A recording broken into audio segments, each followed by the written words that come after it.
தாலியா? இந்த மாதிரி இருந்தா போதுமா? எப்போ வாங்குனீங்க? வாங்கல, அறுத்த.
குமரன், உன்னை வீரனா பெற்றதுக்காக பெருமைப்படுறேன்.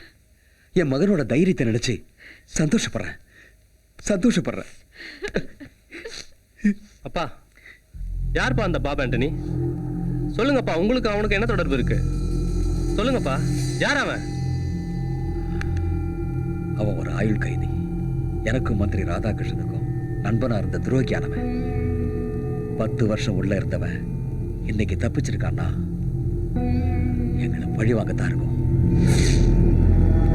வாங்குவேன், பழி வாங்குவேன். என்ன உள்ள தள்ள அவனுங்களை பழி வாங்குவேன். 14 வருஷம் ஜெயில் தண்டனை வாங்கி கொடுத்த மந்திரிகள் ஆயிரம் பழி வாங்க மாட்டக்கூடாதுன்னு.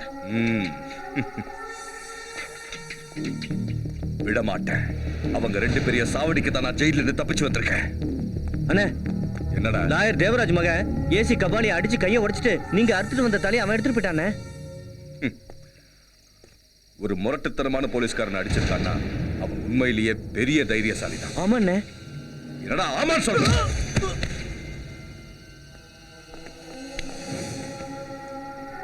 அண்ணே, தர்ம செத்துட்டானே. அவனை தூக்கி கூவத்துல போடுறான். கபாலியை வர சொல்லுங்க.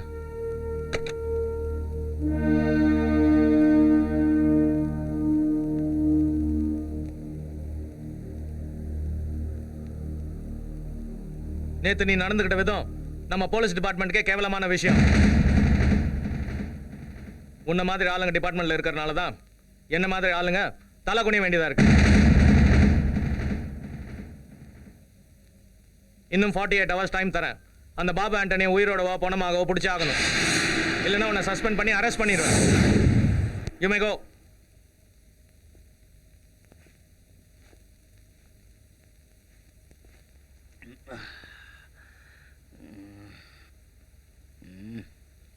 என்னடி லுக்கு விடுற?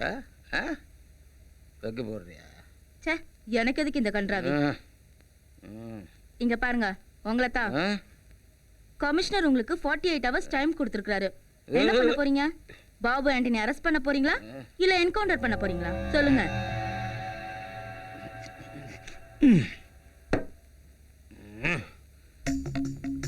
ஒரு அரசியல்வாதிக்கு எந்த அளவுக்கு கரை வெட்டி முக்கியமோ அந்த அளவுக்கு ஒரு போலீஸ்காரனுக்கு காக்கி சட்டை முக்கியடி. என் காக்கி சட்டைய நான் கழட்டவும் மாட்டேன்.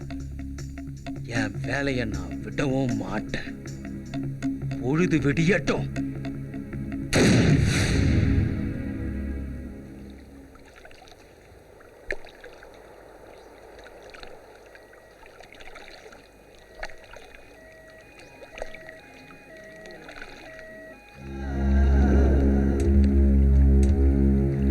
போலீஸ் டிபார்ட்மெண்ட்ல போலித்தனமா வேலை செஞ்சா இதுதான் கெதி. யானை மாதிரி இருந்தவன் கோழா மாதிரி தான் லைஃப்பை முடிச்சுக்கிட்டான். ரவுடிங்களோடையும் அரசியல்வாதிகளோடையும் தொடர்பு வச்சிருக்க போலீஸ்கார முடிவு தமிழ்நாட்டில் இப்படி தான் சார் இருக்கும். இப்போ என்ன சொல்ல வரீங்க? இது தற்கொலையா இல்ல கொலையா? தற்கொலை தான் sir. No, this is not the suicide, it's a planned murder. எப்படி சொல்றீங்க சார்? சூசைட் பண்ணிக்கணும்னு நினைக்கிறவன் இப்படி சுட்டுக்கிட்டு தான் சாவான். இவனை நடு நெத்தியில சுட்டிருக்காங்க, யாரோ சுட்டிருக்காங்க. So it's the murder. அப்போ யாரா இருக்கும்? நீங்க சொன்ன மாதிரி அசிஸ்டன்ட் கமிஷனரை நான் தான் சுட்டு கொன்னேன்.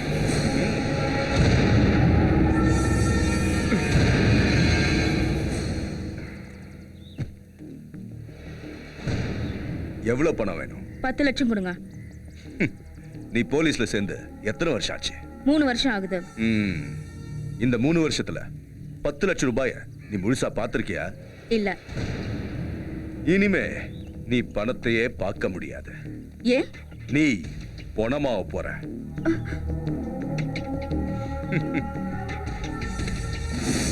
ஏய், பணமாக போறது நான் இல்லடா நீ. பொம்பளை போலீஸ்னா கோழன்னு நினைச்சியா? என்ன இன்ஸ்பெக்டர் போய் சாடிச்சிட்டீங்க? பணத்துக்காக கூட இருந்த அசிஸ்டன்ட் கமிஷனரையே போட்டு தரனவ இவ. இவளை விட்டு வச்சா நமக்கு தான் ஆபத்து. அதான் தீர்த்துட்டேன். குமரன் யானை ஹாஸ்பிடல்ல இருந்து வந்துட்டாரு. அவரை நீங்க பார்த்தது இல்லல? வாங்க பார்க்கலாம். வாங்க குமரன்.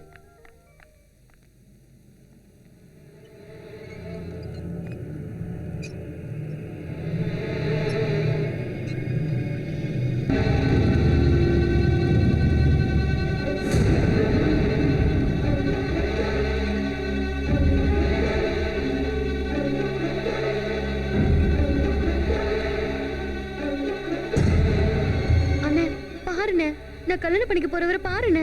அண்ணே பாருண்ணே.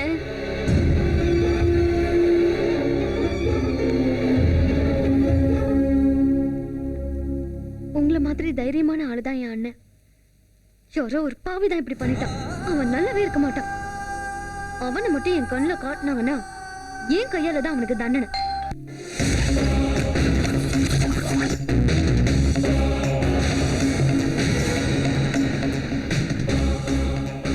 கொலை கீழே நடந்துச்சா மேலே நடந்துச்சா? மேலே தான் சார்.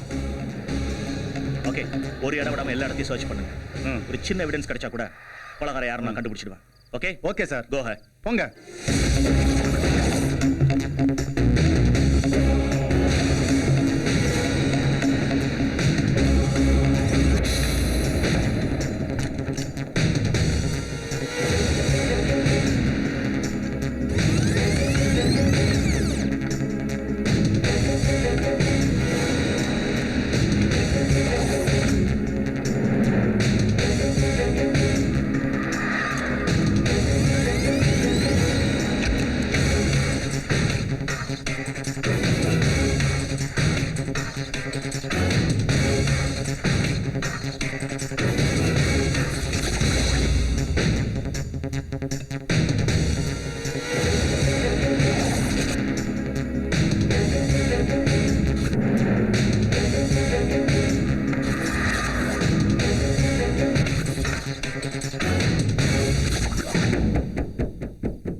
இந்த நெருப்புல பத்திரிகை எறிகிற மாதிரி மந்திரி ராதாகிருஷ்ணனும் லாயர் தேவராஜியும் என் கண் முன்னாடி எரியணும். அவங்க 2 பேரும் சம்பந்தி ஆகக்கூடாது, சாம்பலாகும்.